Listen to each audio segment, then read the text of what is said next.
The Veiled Lady was first published as The Case of the Veiled Lady in the Sketch, October 3, 1923. 2 had noticed that for some time Poirot had been growing increasingly dissatisfied and restless. We had had no interesting cases of late, nothing on which my little friend could exercise his keen wits and remarkable powers of deduction. This morning he flung down the newspaper with an impatient "Cha!" A favorite exclamation of his which sounded exactly like a cat sneezing. "They fear me, Hastings, the criminals of your England, they fear me. When the cat is there, the little mice, they come no more to the cheese. I don't suppose the greater part of them even know of your existence," I said, laughing. Poirot looked at me reproachfully. He always imagines that the whole world is thinking and talking of Hercule Poirot. He had certainly made a name for himself in London, but I could hardly believe that his existence struck terror into the criminal world. "What about that daylight robbery of jewels in Bond Street the other day?" I asked. "A neat coup," said Poirot approvingly, "though not in my line. Pas de finesse, seulement de l'audace. A man with a loaded cane smashes the plate glass window of a jeweler's shop and grabs a number of precious stones. Worthy citizens immediately seize him. A policeman arrives. He is caught red-handed with the jewels on him. He is marched off to Thepelice, and then it is discovered that the stones are paste. He has passed the real ones to a confederate, one of the aforementioned worthy citizens. He will go to prison, true, but when he comes out, there will be a nice little fortune awaiting him. Yes, not badly imagined. But I could do better than that. Sometimes, Hastings, I regret that I am of such a moral disposition. To work against the law, it would be pleasing, for a change. Cheer up, Poirot, you know you are unique in your own line. But what is there on hand in my own line?" I picked up the paper.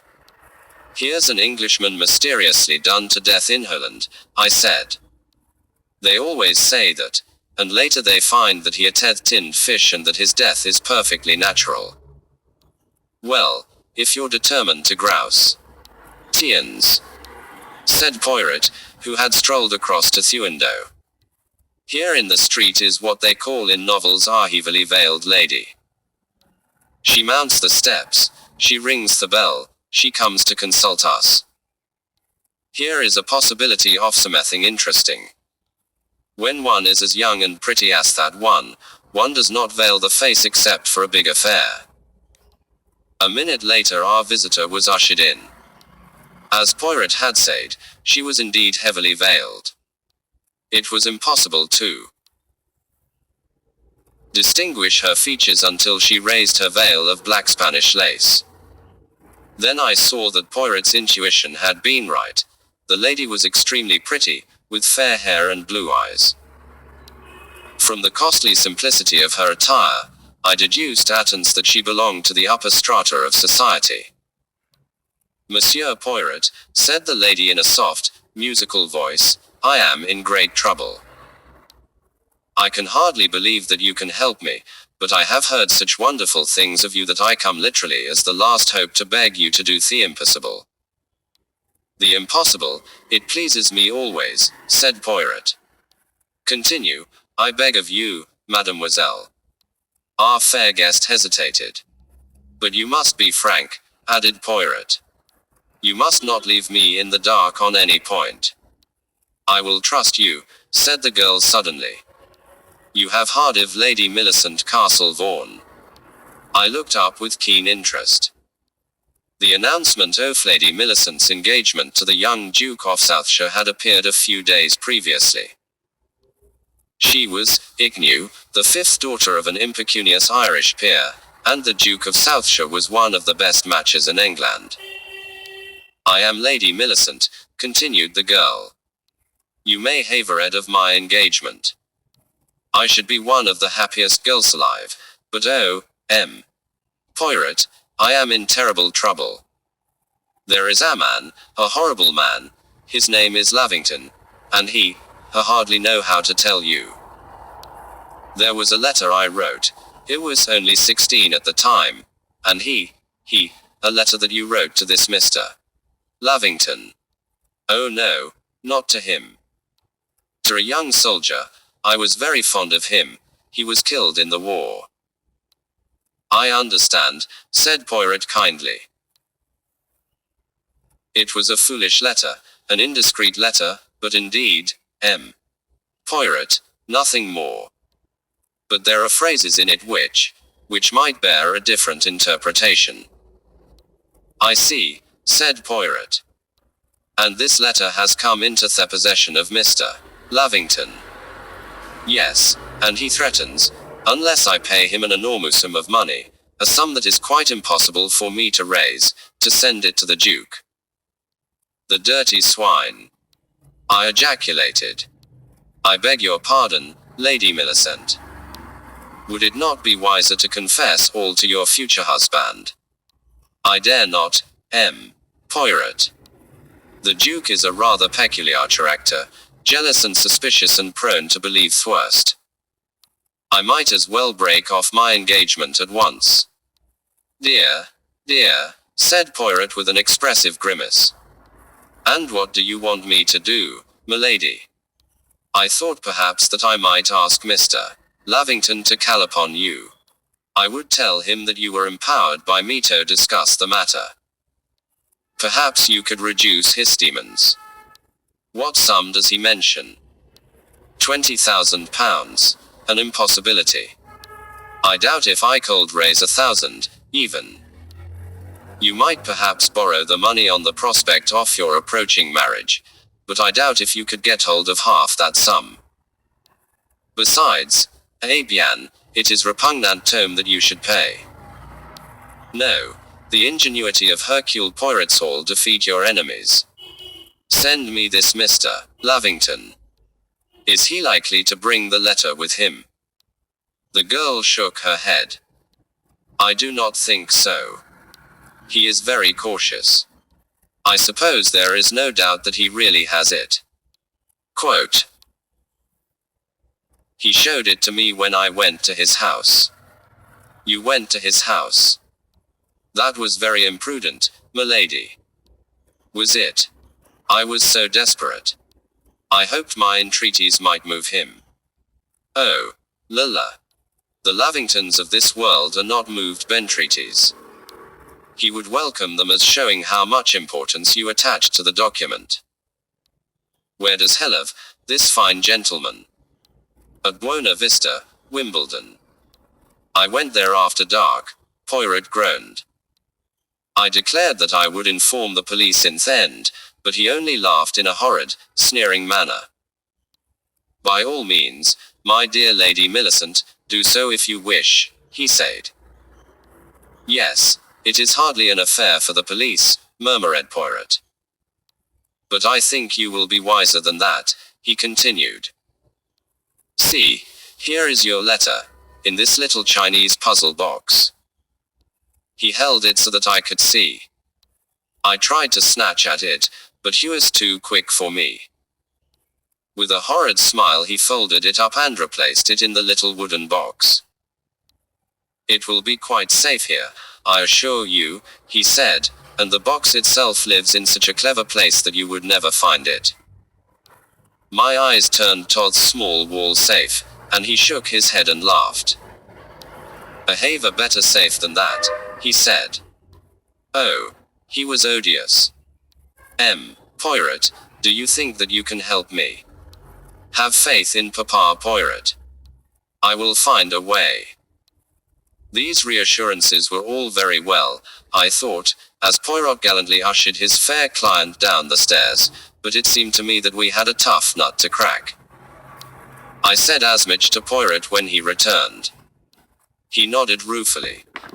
Yes, the solution does not leap to the eye. He has whip hand, this Lavington. For the moment I do not see how we are to circumvent him. IIMR.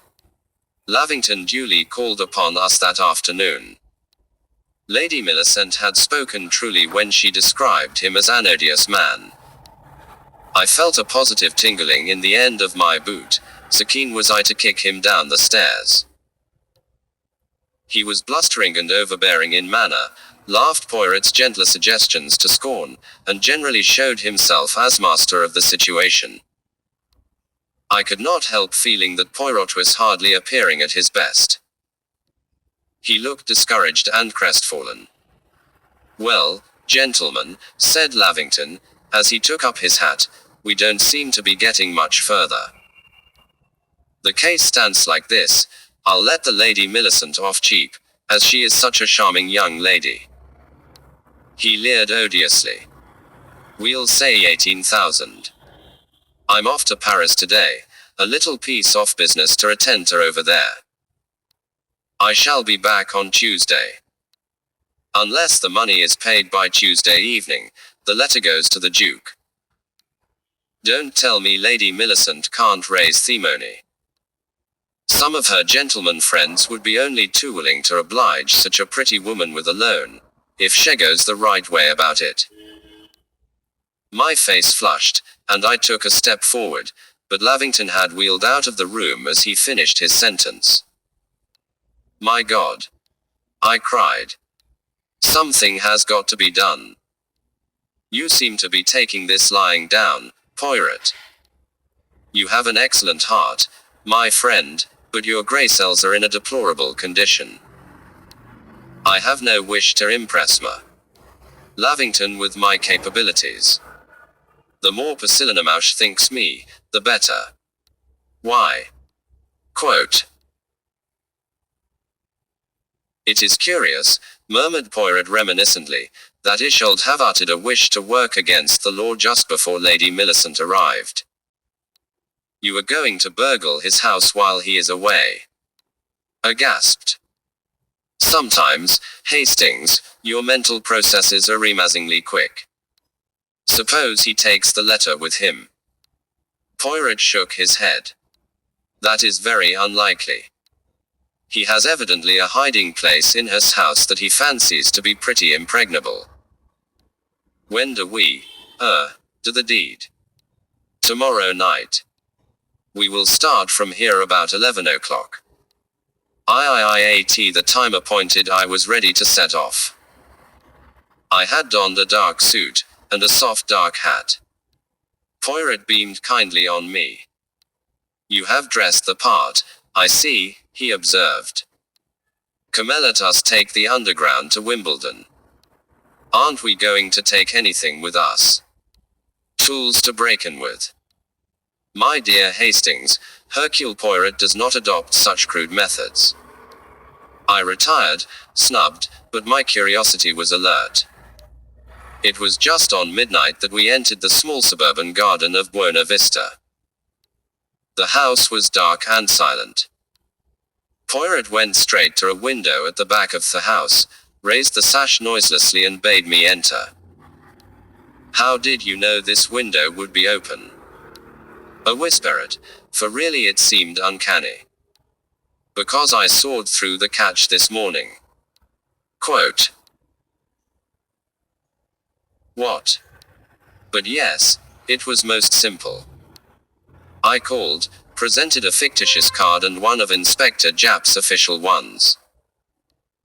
I said he had been sent, recommended by Scotland Yard, to return tow some burglar-proof fastenings that Mr. Lavington wanted fixed while he was away. The housekeeper welcomed me with enthusiasm. "It seems they have had 2 attempted burglaries here lately. Evidently our little idea has occurred to other clients of Mr. Lavington's, with nothing of value taken." I examined all the windows, made my little arrangement, forbade the servants to touch the windows until tomorrow, as they were electrically connected up, and withdrew gracefully. "Really, Poirot, you are wonderful." "Mourn Amy, it was of the simplest. Now, to work. The servants sleep at the top of the house, so we will run little risk of disturbing them." I presume the safe is built into the wall somewhere. Safe. Fiddlesticks. There is no safe. Mr. Lavington is an intelligent man. You will see, he will have devised a hiding place much more intelligent than a safe. A safe is the first thing everyone looks for. Whereupon we began a systematic search of the entire place. But after several hours ransacking the house, our search had been unavailing. I saw symptoms of anger gathering on Poirot's face. Ah, sapristi, is Hercule Poirot to be beaten? Never. Let us be calm. Let us reflect. Let us reason. Let us, enfin, employ a little grey cells. He paused for some moments, bending his brows in concentration. Then the green light I knew so well stole into his eyes. I have been an imbecile. The kitchen. Quote. The kitchen, I cried. But that's impossible. The servants. Exactly. Just what 99 people out of 100 would say. And for that very reason the kitchen is the ideal place to choose. It is full of various homely objects. En avant, to the kitchen. I followed him, completely skeptical, and watched whilst he dived into bread bins, tapped saucepans, and put his head into the gas oven. In the end, tired of watching him, he strolled back to the study. I was convinced that there, and there only, would we find the cash. I made a further minute search, noted that it was now 4:15 and therefore it would soon be growing light, and then went back to the kitchen regions. To my utter amazement, Poirot was now standing right inside the coal bin, to the utter ruin of his neat light suit. He made a grimace. But yes, my friend, it is against all my instincts to ruin me appearance, but what will you? But Lavington can't have buried it under the coal. If you would use your eyes, you would see that it is not a coal that I examine. I then saw on a shelf behind the coal bunker some logs offward were piled. Poirot was dexterously taking them down one by one. Suddenly he uttered a low exclamation. Your knife, Hastings. I handed it to him. He appeared to inset it in the wood, and suddenly the log split in two. It had been neatly sawn in half and a cavity hollowed out in the center. From this cavity Poirot took a little wooden box of Chinese make. Well done, I cried, carried out of myself. Gently, Hastings. Do not raise your voice too much. Come, let us be off, before the daylight is upon us. Quote. Slipping the box into his pocket, he leaped lightly out of the coal bunker, brushed himself down as well as he could, and leaving the house by the same way as we had come, we walked rapidly in the direction of London. But what an extraordinary place! I expostulated. Anyone might have used the log. In July, Hastings. And it was at the bottom of the pile, a very ingenious hiding place. Ah, here is a taxi. Now for home, a wash, and a refreshing sleep. After the excitement of the night, I slept late. When I finally strolled into our sitting room just before 1 o'clock, I was surprised to see Poirot, leaning back in an armchair, Theshinus box open beside him, calmly reading the letter he had taken from it. He smiled at me affectionately, and tapped the sheet he held. She was right, the Lady Millicent. Never would the Duke have pardoned this letter. It contains some of the most extravagant terms of affection I have ever come across. Really, Poirot, I said, rather disgustedly, I don't think you should have read the letter. That's the sort of thing that isn't done. It is done by Hercule Poirot, replied my friend imperturbably. And another thing, I said. I don't think using Jap's official card yesterday was quite playing the game. But I was not playing a game, Hastings. I was conducting a case. I shrugged my shoulders. One can't argue with a point of view.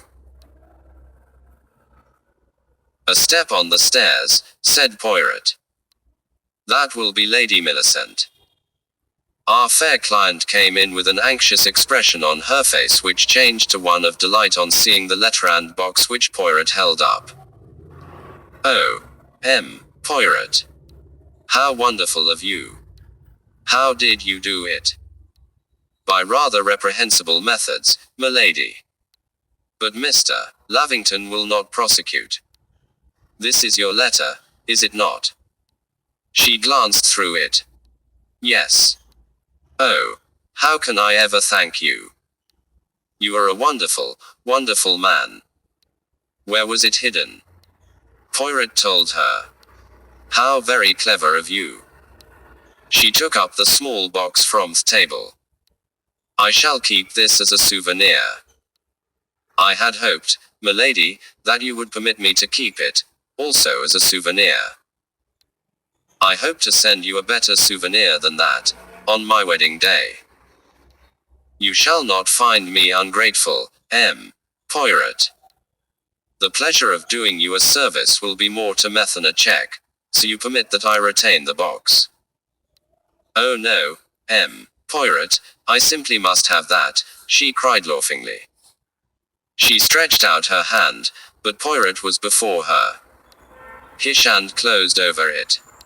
I think not. His voice had changed. What do you mean? Her voice seemed to have ground sharper. At any rate, permit me to abstract its further contents. You observed that the original cavity has been reduced by half. In the top half, the compromising letter, in the bottom, he made a nimble gesture, then held out his hand. One's palm were 4 large glittering stones, and 2 big milky white pearls. The jewels stolen in Bond Street the other day, I rather fancy, murmured Poirot. Jap will tell us. To my utter amazement, Jap himself stepped out from Poirot's bedroom. An old friend of yours, I believe, said Poirot politely to Lady Millicent. Nabbed, by the Lord, said Lady Millicent, with a complete change of manner. You nippy old devil. She looked at Poirot with almost affectionate awe. Well, Gertie, my dear, said Jap, the game's up this time, I fancy. Fancy seeing you again so soon. We've got your pal, too, the gentleman who called here the other day calling himself Lavington. As for Lavington himself, alias Croker, alias Reed, I wonder which of the gang it was stuck a knife into him the other day in Holland. Thought he'd got the goods with him, didn't you? And he hadn't. He double-crossed you properly. Hid in his own house. You had 2 fellows looking for them, and then you tackled Poirot here, and by a piece of amazing luck he found them. You do like talking, don't you? Said the late Lady Millicent. Easy there, now. I'll go quietly. You can't say that I'm not the perfect lady. Ta-ta, all. The shoes were wrong, said Poirot dreamily, while I was still too stupefied to speak. I have made my little observations of your English nation, and a lady, a born lady, is always particular about her shoes. She may have shabby clothes, but she will be well shod. Now, this Lady Millicent had smart, expensive clothes, and cheap shoes. It was not likely that either you or I should have seen the real Lady Millicent. She has been very little in London, and this girl had a certain superficial resemblance which would pass well in her. As I say, the shoes first awakened my suspicions. And then her story, and her veil, were a little melodramatic, eh?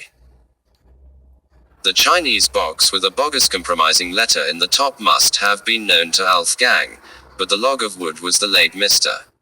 Lavingtonicide. A. Par example, Hastings, I hope you will not again wound my feelings as you did yesterday by saying that I am unknown to the criminal classes. Ma foi, they even employ when they themselves fail. Subscribe for more such interesting stories.